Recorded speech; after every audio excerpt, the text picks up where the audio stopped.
Pakistan, Saudi আরব ও তুরস্কের মধ্যে সম্প্রতি স্বাক্ষরিত মক্কা প্রতিরক্ষা চুক্তিতে যোগদানের আগ্রহ প্রকাশ করেছে বাংলাদেশ, আর এতেই যেন নড়ে চড়ে বসেছে ভারত। বিষয়টি নয়াদিল্লি গভীরভাবে পর্যবেক্ষণ করছে বলে জানিয়েছেন ভারতের পররাষ্ট্র মন্ত্রণালয়ের মুখপাত্র রণধীর জয়সওয়াল।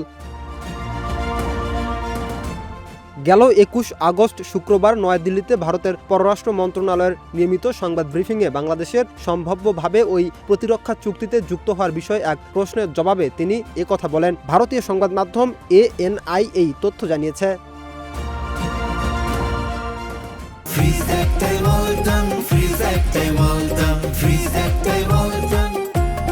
রণধীর জয়সওয়াল বলেন, আমরা পশ্চিম এশিয়ায় ঘটে চলা ঘটনাবলীর উপর নিবিড়ভাবে নজর রাখছি।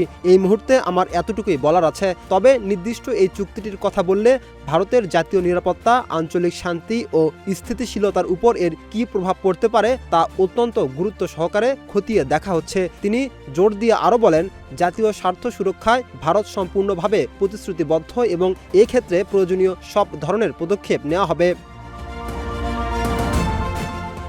সম্প্রতি বাংলাদেশের পররাষ্ট্র উপদেষ্টা হুমায়ুন কবির এক সাক্ষাৎকারে মক্কা প্রতিরক্ষা চুক্তিতে বাংলাদেশের যোগদানের আগ্রহের কথা জানান। এর পরপরই ভারতের পক্ষ থেকে এই বিষয়ে আনুষ্ঠানিক প্রতিক্রিয়া এলো। রাকিব হাসান, ইত্তেফাক নিউজ।